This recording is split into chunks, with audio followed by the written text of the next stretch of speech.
It's early in the morning of April the 3rd, 1972. A bright light was observed overhead Tianau, Southland, followed by a cacophony of sound, which died off into a descending rumbling.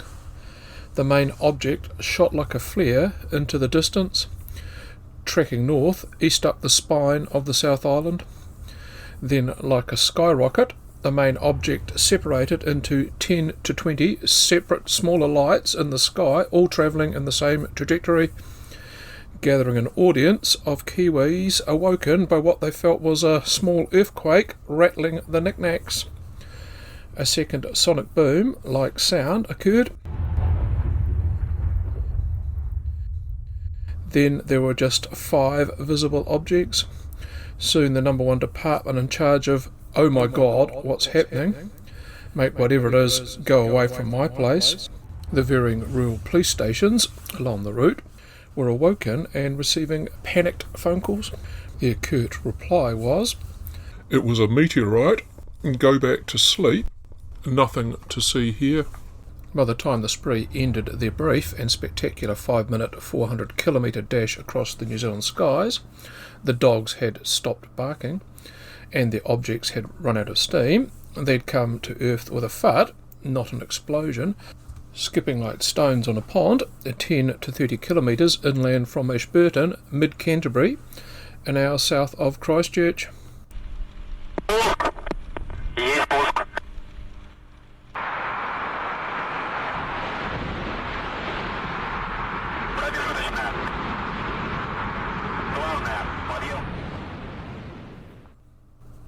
In the annals of space exploration, Sputnik and Soyuz are every bit as significant as Apollo, if less familiar to those of us in the West.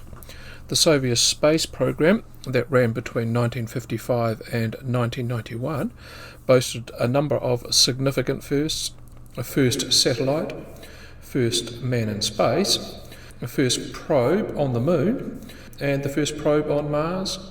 The list of Soviet firsts is rather extensive. When they succeeded in a mission, boy did they crow. When things went tits up, it was hidden in the cupboard. The equally long list of failures never made it into any paper you and I would read. The Soviet space program was truly hit and miss. Take, for example, the cosmonaut that broke the golden rule: don't fry up in high oxygen environments. In 1961, he was simulating a 2-week space journey inside a special chamber when he had an accident cooking a feed, managed to incinerate himself and the insides of the mock spaceship. The Russians didn't have this kind of accident on their own. In 1967, the 3 crew of Apollo 1 were rehearsing a launch when a spark from a door caused a massive explosion inside the cockpit, saving their relatives the expense of cremation. As we're all aware, there are plenty of ways for technical things to go wrong: rockets to explode, implode and fall out of the sky, engine failures, leaks, separation issues, this and that small issue that resulted in a larger catastrophic meltdown, the vast majority of which weren't being beamed to the world like the Space Shuttle Challenger. 6 years earlier, a Vostok rocket exploded on the launching pad, killing 48. Not a beep. Nor were all the rockets being propelled into the atmosphere the result of an exercise in national chest beating. This was the Cold War. Getting a scientific advantage in rocket technology meant your nuclear missiles could strike first. Deep in Kazakhstan in 1960, a group of dignitaries and Russian military bigwigs took their places in bunkers to watch the launch of a new intercontinental ballistic missile, the second stage of which exploded. Without getting into too much of the technical detail, the fuel being used was an oxidized form of nitric acid. The intensity of the explosion meant the bunkers were no protection. Those in close vicinity were literally vaporized into ash in a split second. Others were entrapped and gassed, concentration camp style. Even those fleeing the scene weren't safe, were engulfed in the deadly gas, left suspended like scarecrows in the security perimeter fencing, unable to escape the fumes. The official Russian death toll was put at 54, more likely 300 plus, including all the leading scientists involved with the project and assorted generals. It was clear to everyone on planet Earth it was only a matter of time for a rocket or satellite to fall to Earth well away from home base, possibly a city, and take out a whole neighbourhood. This went oh so close to happening in 1961 when a large chunk of a Russian satellite crashed into Cuba. A farmer found his herd was somewhat reduced. Who would pay compensation in that sort of event? Who owns the spacecraft or parts when it hits the Earth, drops into the ocean? The fishermen close by? Did ownership always remain the state that sent it skyward regardless of where it dropped, which was the status quo of the time, or become the property of the government of the territory it fell into? And then taking it a step forward, can the individual owner of the property of the land plonked onto, say, finders keepers, stuff international law?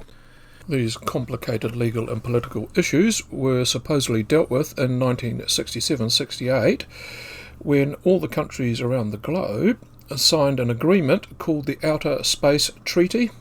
In principle, when bits and pieces that didn't burn up on re-entry landed somewhere, the treaty outlined the important points relating to ownership and liabilities. In reality, the main protagonists, the United States and Russia, ignored it when suited. Soviet Russia in particular, take for example in 1968, the ink barely dry on the Outer Space Treaty.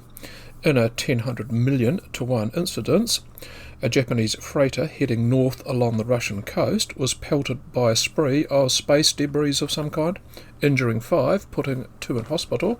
The odds on this not being Russian are equally long.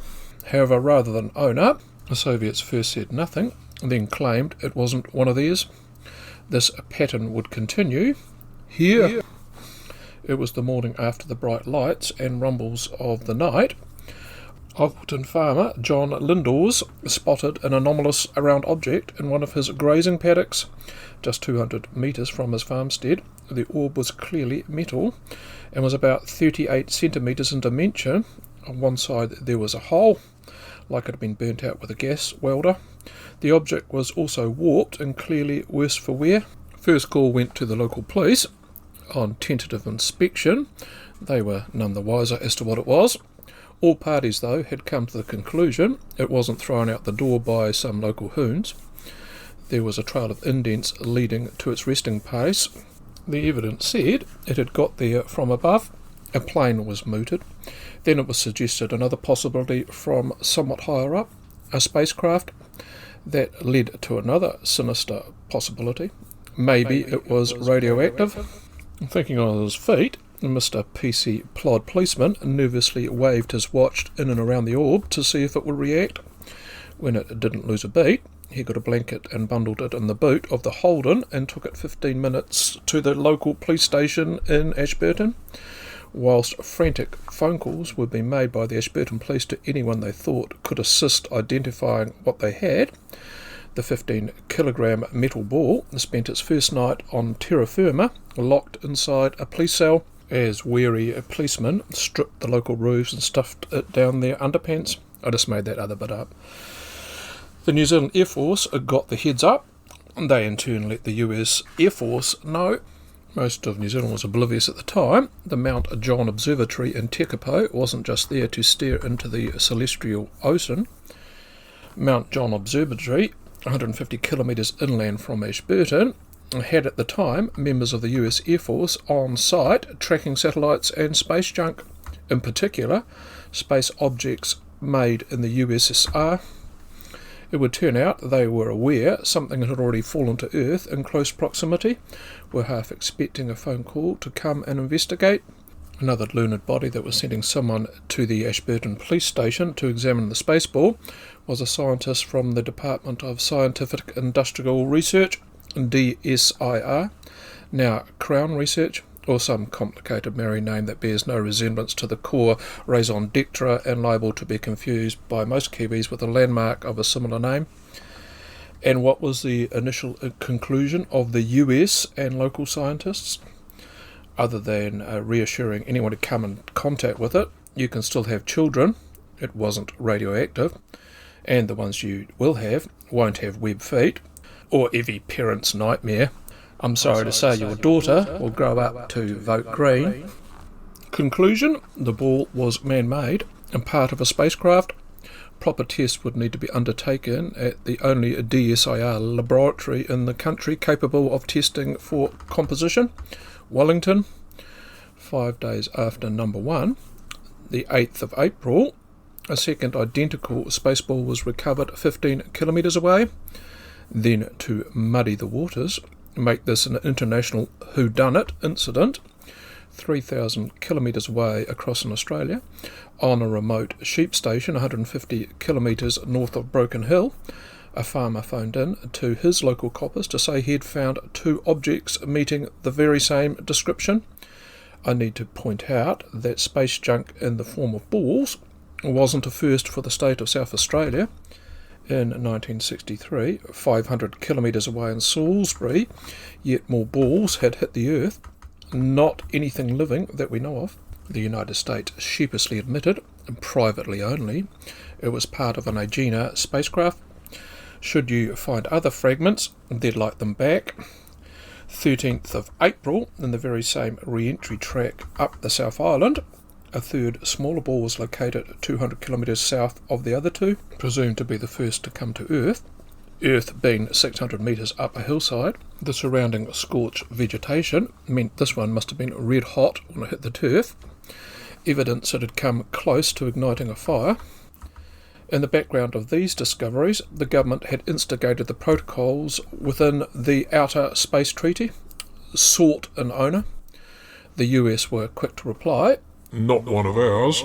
Indeed, NASA had been on the job from the get-go, and they had narrowed down the possibilities to either a US Titan launched in 1965, then dismissed this possibility after trigonometry demonstrated its orbit wasn't within Kui of New Zealand at the time, and the other one, that was a Soviet Cosmos with a K, 482 satellite that had only been launched 3 days prior.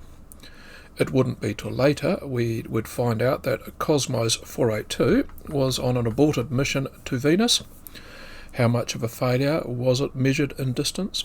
Venus is 24 million kilometres from planet Earth, where the satellite disintegrated was just 500 above your head in the middle of June 72, by which time 2 more standard balls had been found around Ashburton, the 29th of April and the 11th of May.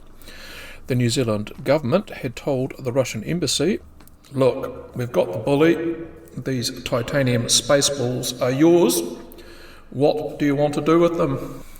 It would take another 2 months before this neither confirm nor deny policy was to be broken. This came formally in writing on the 14th of August when the Russians said, "No, they ain't ours." And clearly I'm incapable of doing a decent Russian accent. A ridiculous answer, I know, since there was Russian italics written all over them. The New Zealand government was now left thumbing through the fine print on the Space Treaty to see what they had agreed to in cases where no one claims ownership. This turned out to be the farmers, one of which would later go onto eBay to sell his score, starting price US dollars, $500,000, only to find out there wasn't much of a market for trashed Soviet space junk. Perhaps the potential buyers were aware that if they waited long enough, 2025, 2026-ish, they can perhaps pick up a larger chunk of Cosmos 482. That's when the major part is due to fall to Earth. Yep, the main body has been floating aimlessly above us for the last 50 years plus. Not that 1972 was the end of the finds. A 6th ball was located in an Ashburton paddock in 1978. For anyone wanting a hobby, bound to be some more somewhere along that trajectory. This reminds us why there is a low orbit space radar set up just outside Naseby in central Otago, tracking all this space junk. The Leo Labs radar is capable of tracking pieces as small as 2 centimetres. To a layman, it looks like a metal skateboard park. This New Zealand-based, US-owned radar was the first to detect when the Russian military sent a missile from satellite A to satellite B, blowing it to smithereens, thus sending a spree of space debris to join the other estimated 30,000 pieces or bits floating aimlessly in orbit. Every month, a satellite or 5 of some kind becomes redundant, reaches the end of its life, and just simply conks out, or has a mechanical, and then it joins the other 3,000 other zombie satellites floating around aimlessly, looking for things to crash into. Don't worry though, the average weight of these inoperative satellites is only 1,250 kilograms. Most of that will burn up upon re-entry, leaving just 250 kilograms to crash through your garage roof, or in the blink of an eye, make a decent Sunday roast out of a farm ewe. What about the Venus Probe balls? Where are they today? Well, 2 of them are in the possession of the Ashburton Aviation Museum. Note, that's the Aviation Museum in Ashburton, out at the airport, not the main one in the main street. Now that distinction is clear. I believe, not 100% sure on this, the other 4 are still with their owners, the relatives at least. Now, that presumption stands to be corrected though. If you are listening via YouTube, check the comments out, as perhaps a mid-Canterbury local can update us with the whereabouts of the other 4. I hope you enjoyed this story, or come back for more. If quirky is your thing, you are in the right place. Thanking you. Bye for now.